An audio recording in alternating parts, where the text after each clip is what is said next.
Just a few miles outside of downtown Louisville, Kentucky, stands historic Locust Grove. With firm ties to the famed explorers Lewis and Clark and the founder of Louisville, George Rogers Clark, this National Historic Landmark truly holds a unique place in our history. I'll be joining a fellow expert cook to create some authentic Kentucky favorites such as a burgoo stew, corn soup with okra, chicken leek pie, and the Bourbon peach slump cake. Life out in the wilderness is harsh, but the fire at Locust Grove is warm and inviting. So join me for a taste of history.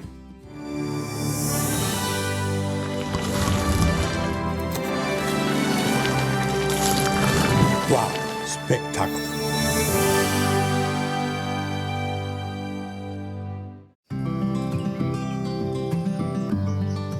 The stately manor known as Historic Locust Grove rests on 55 acres of beautiful countryside in Louisville, Kentucky. Constructed in 1792, this estate provides an illustrative example of early Georgian architecture and serves as a touchstone for the American colony's westward ambitions. Home to William and Lucy Cron, the grounds of Locust Grove hosted many notable historic figures, like Presidents James Monroe and Andrew Jackson, renowned wildlife painter John James Audubon, and the legendary duo of the Lewis and Clark expedition.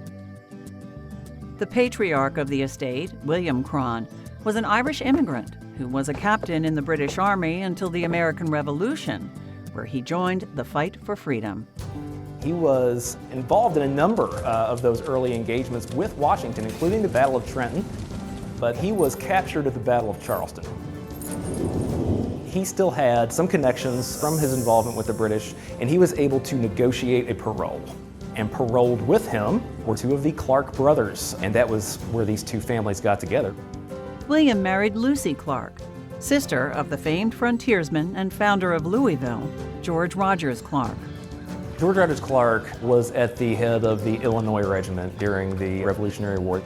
He was authorized by the governor of Virginia to take what they were calling the Northwest Territory from the British. We know it today as Indiana, Ohio, Michigan, Wisconsin, the modern-day state of Illinois.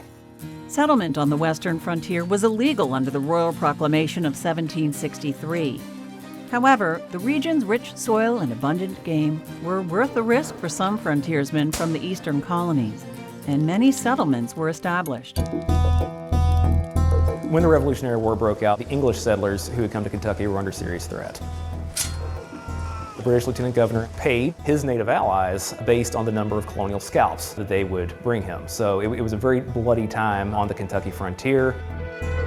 George Rogers Clark provided some pushback that was not possible with just county militias. And he's doing this with less than 200 men. Throughout the war, Clark and his limited forces tirelessly defended his fellow Kentuckians against native raids and captured numerous British outposts in the region. It was his exploits that helped secure the Northwest Territory for the Americans following the war.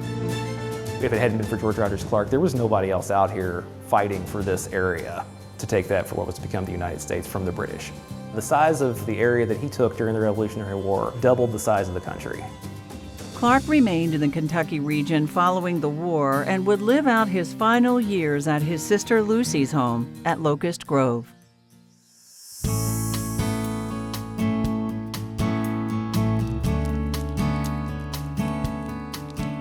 I'm so excited to be back in Kentucky because the people in Kentucky are so friendly. Right, Steve? Right. It's a pleasure to have you here. Such a beautiful hearth for such a knowledgeable man to come in here and help me cook. So, Steve, we have an aggressive menu that you planned out. So what's the first thing we're going to get started right now? Well, we're going to start with all the prep for the burgoo. It's a classic dish. It starts out with a base, and that base is smoked meats, in this case, jowl bacon, wild game, and it cooked down a very long time. And as your garden grew, and as it became a little richer, you could add more things. You could add more corn. You could add butter beans. By definition, it's a one-pot meal. Yeah, it's a one-pot meal, exactly. So we're going to core the tomatoes. They all talked about peeling tomatoes back then when they started using them, but not too many places tell you how.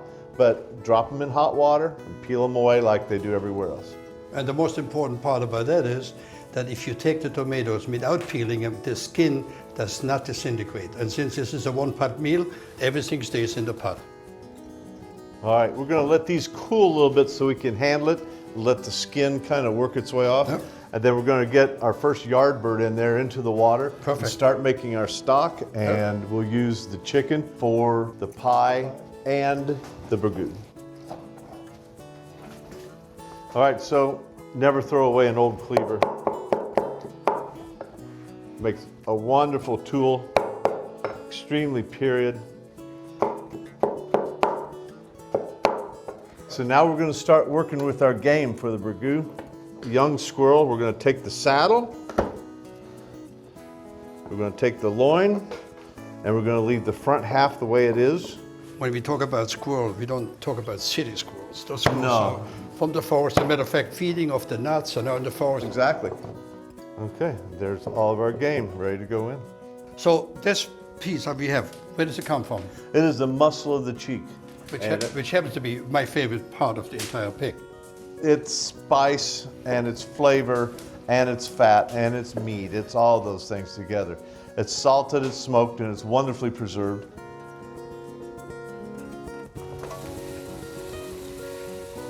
The nice thing about 18th century cooking, people weren't worried about the calories, you know. Well, they worked them all. A lot of calories in there. This sizzle getting me hungry. Me too, it sounds great. They're beautiful, huh?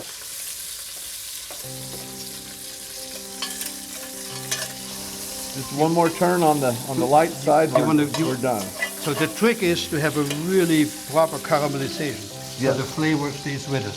Yes, and don't get rid of anything in the bottom of the pan. Obviously not, this way. That's what we love. How many you need? 2 onions? Yeah, 2 onions would be fine.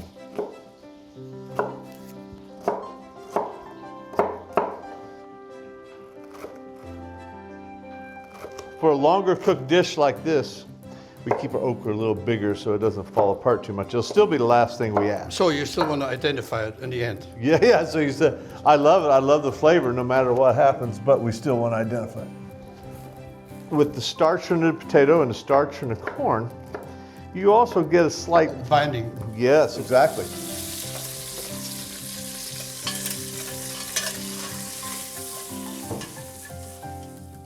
That looks much better than my breakfast this morning of cornflakes and a yogurt.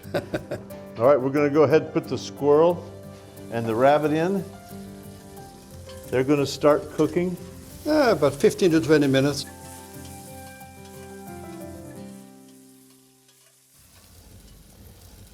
All right, Steve, so it looks like good enough to get off the bone, right? Yes, it's ready to go. And see how it's the muscles that retract from the joints? That means it's pretty well done. While the squirrels are kind of cool enough to peel, we're going to start with the potatoes.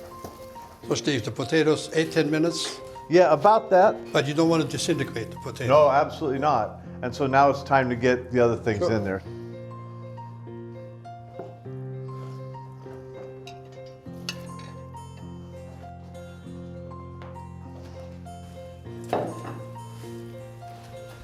It's coming off the bone real nicely. There you go. I have me the bone, you have me without the bone. How about go half and half? What do you think? We'll go half and half, and the Perfect. spoon will be even, won't it? There you go. We put in the spice and the flavor and the meat and the jowl bacon that was fried and rendered a little bit, and it's ready to go to make wonderful flavor. Next to okra. We'll put in just a little salt till we can check it, because that jowl will have it, but pepper is very important. So we're going to put about 2 teaspoons in there. This nutmeg grinder is made by a gentleman named Pat Cunningham from Madison, Indiana. And he's the last man who still makes 10 articles in the United States dipped in lamb fat. No kidding. As a flux, yeah. A good fresh nutmeg goes a long way, so yeah. we'll do that right there. And a little red wine. The cup of wine. I got to taste the wine first, make sure it's compatible. His wine that he makes as well. This is a fine bottle of Spanish red. It's beautiful. Thank you. Rich, full-bodied like you and I. As chef, at the very end, we got to put thyme in. By the way, these are from the Locust Grove garden. Looking good. Ooh.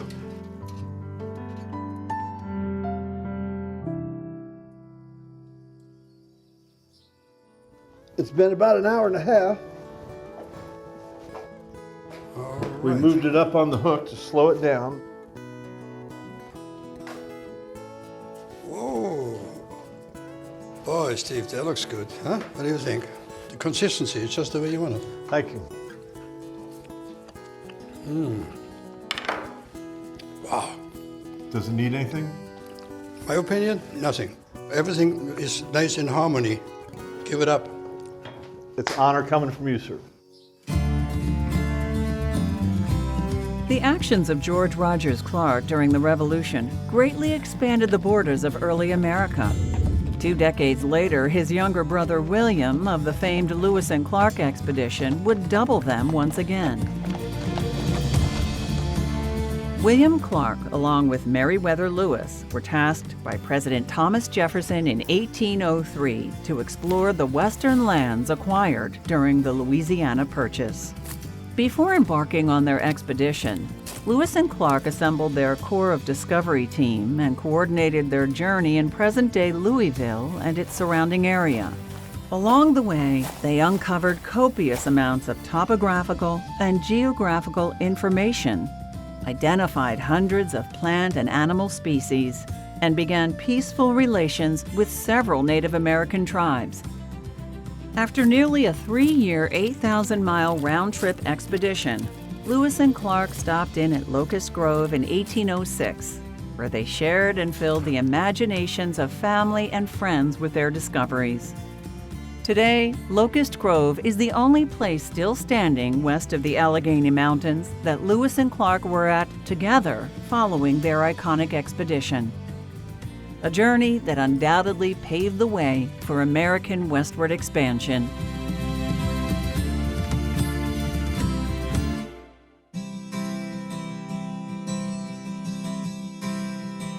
So the next dish, Steve. A chicken leek pie. It's a meat pie wrapped in a brilliant pastry from Amelia Simmons' book. So the first thing we'll do is take the leeks, and then we're going to leave them in nice, kind of big, kind of thick strips.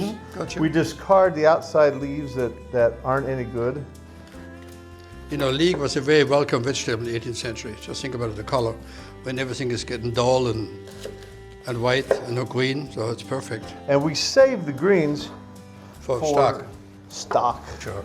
We're going to put in a little butter. It's already here getting warm, and that's where the leeks are going to go in.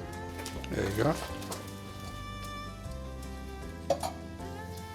And as the leeks cook, and as they start to soften and they start getting close to being done, you can either add a little ball of kneaded butter, or you can just sprinkle a little flour on very lightly. This is the reserved chicken from the first stock that we made. We'll add salt, a substantial amount of pepper. Perfect.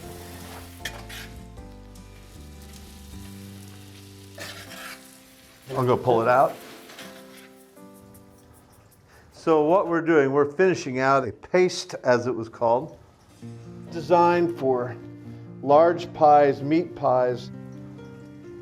This has 3 pounds of flour, 3/4 suet, and a full pound of butter, and a mere teaspoon of salt.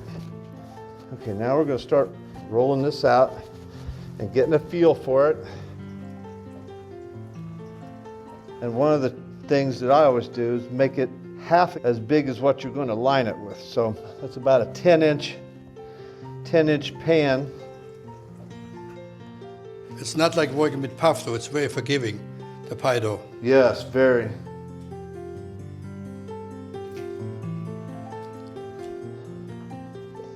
But it's that type of paste. It's a very thick, wonderful paste. So now we go. We're going to slide this in here. It's cooled off. Yep. A classic score at our bakery.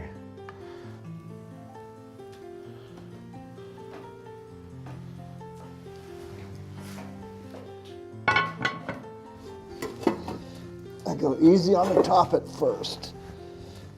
If you keep your fire low and take it real gently, chicken leek pie will take about an hour and a half, hour and 45 minutes to cook all the way through and brown. So I hope your timer has worked. This That's is the right. proof in the pudding right here. Wow, look at you. It's the recipe. All you have to do is not screw it up. Let me try this here.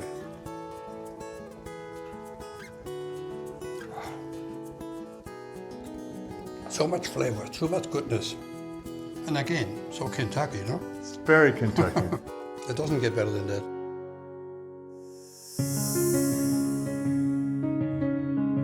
For the next recipe, we're going to have a corn okra soup. Now, we boiled some chicken for the pie, and no one wants to throw away a perfectly beautiful chicken stock. So we're going to take every advantage to use everything we have. For the actual pad pie, you don't need the stock. But that's why we make this beautiful soup. Absolutely. And it's the end of September, so it's corn season in Kentucky. It is, everything's ready for us. All right, so we're going to get the okra ready to go into. That way all our mise are in place, as they say, old France. I used to work for a French chef. There you go. I learned a lot. I learned how to throw knives. Those days are gone. That's an inside chef joke.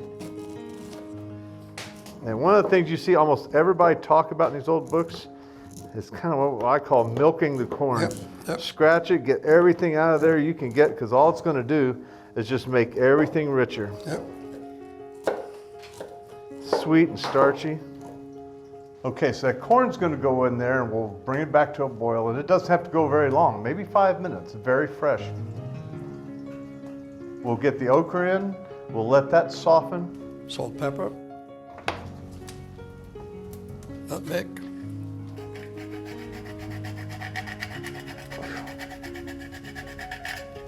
Just a nice touch. And a good heavy cream and be in business. See it getting thick? It's starting to get a little dark. And there you go, you can see the spices Perfect. coming up, so I think that tells us we got plenty in there. We won't let it come to a hard boil. We're going to let it simmer, and it, probably about 15 minutes, if that, just enough to really make sure everything is fully flavored. Oh, Smells good from here. wow.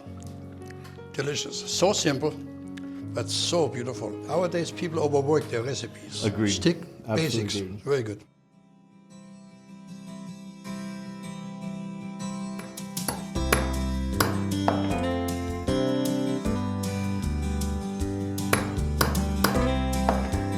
Well, Chef, welcome to my house and shop. I am the resident leather worker. Bucket maker is my title. You make saddles, you make everything, basically. I make trunks and I make pistol buckets. We're the all-purpose material of the 19th century. In 1816, the town passes an ordinance that says every house worth $50 or more must have 2 fire buckets. Every 5 years, on average, houses are burning down, and so they needed some sort of fire support. Can I hold it? Go for it. Gosh, that's beautiful. It looks heavier than it is, huh? It looks heavier than it I is. guess that's the whole idea behind it. Hello? To make a bucket, it takes 24 hours from start to finish. I make an American style bucket, which means I have 2 pieces to the side. What I end up doing is then sewing the pieces, and then once you've punched it, you're gonna take your needle. It seems tedious work, though, doesn't it? It'll get curved in, so I have this arrangement. Then a bottom is going to be cut out. You're going to take the time to wet this so it's flexible, so you can move it, mold it, and get it into where you need to punch your holes. And the ones we make here would actually be rolled over, because that is the simplest form for reinforcing the top. So, I'm cooking up a storm, so I need a couple of those fire buckets next door, I want to make sure. Don't burn the house down. I'm not.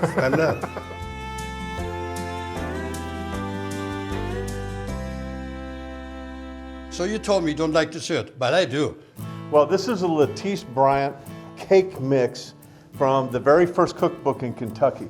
And slumps are cakes that kind of slump into hot fruit and pick it up with it. Possibly you could say it's a forerunner of the Southern cobbler. So this recipe actually would have most likely been made in here a bunch of times. Exactly. This was the powerful. classic cake of its time. You can find different recipes like that, but we really focused on on the bluegrass state here, so we used her recipe.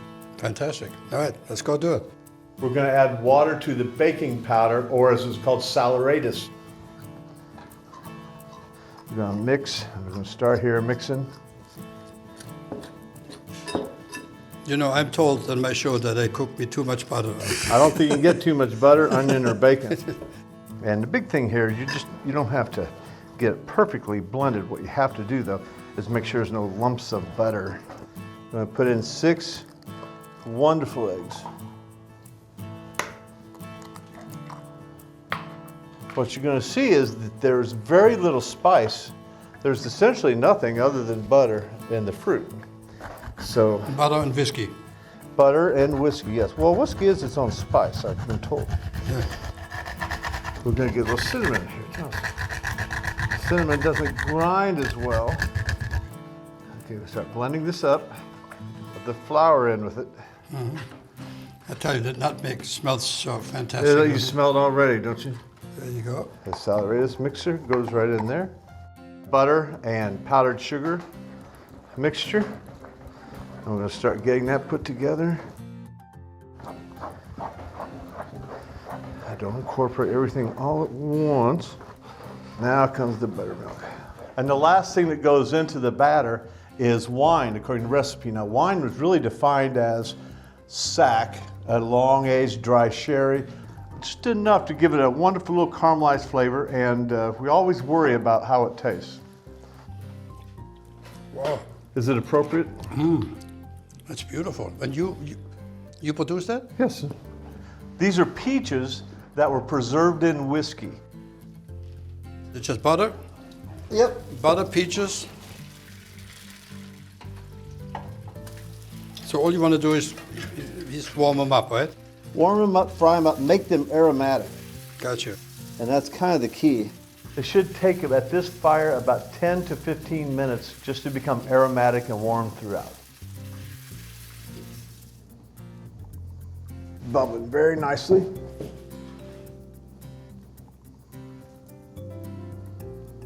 Butter and bourbon.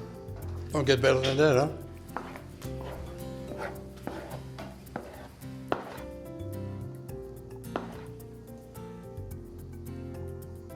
All right, we're going to take our spoon and just push it down into the crevices of the fruit a little bit. All right, so we're going to put a Tin reflector oven right around that. And you can always peek in here and see how it's cooking. Very early 18th century. If they didn't have a beehive, that was the only way they could do it, you know. All right. And a beehive is tricky anyway. You don't have the even heat. In those days, time was not a problem. So what? Have another drink. When it's finished, it's finished. Steve, that is a masterpiece, man, huh? Thank you. Anything good's worth waiting for. You bet I want some. I want the peach here. Everything smells wonderful. Oh, Nice cake. See how the cake went in between the fruit? I got it. Extremely moist. It's almost like a bread pudding consistency. The peaches, they're firm. What's nice about it, a lot of butter, Right. bourbon, flavor. It's a great dessert. That's why you don't cook the peaches till they're soft. You keep them still integral. Really is good. Thank you very much. It's an honor. There's no reason not to have a toast at this point. And my lovely wife, Elizabeth, who's been helping, but you couldn't see her, is here to do that. Actually, I requested and I said, I'm tired of you. And don't be so bashful talking about your wines. Sack was a British colonial term for a dry sherry. And it was the most common of all wines during colonial times. And it aged in American oak, and that's why it's reminiscent of a fine bourbon. It's beautiful. What a great flavor. Here's to you, A drink to you. to Locust Grove, and to you. All this for a taste of history from Louisville, Kentucky.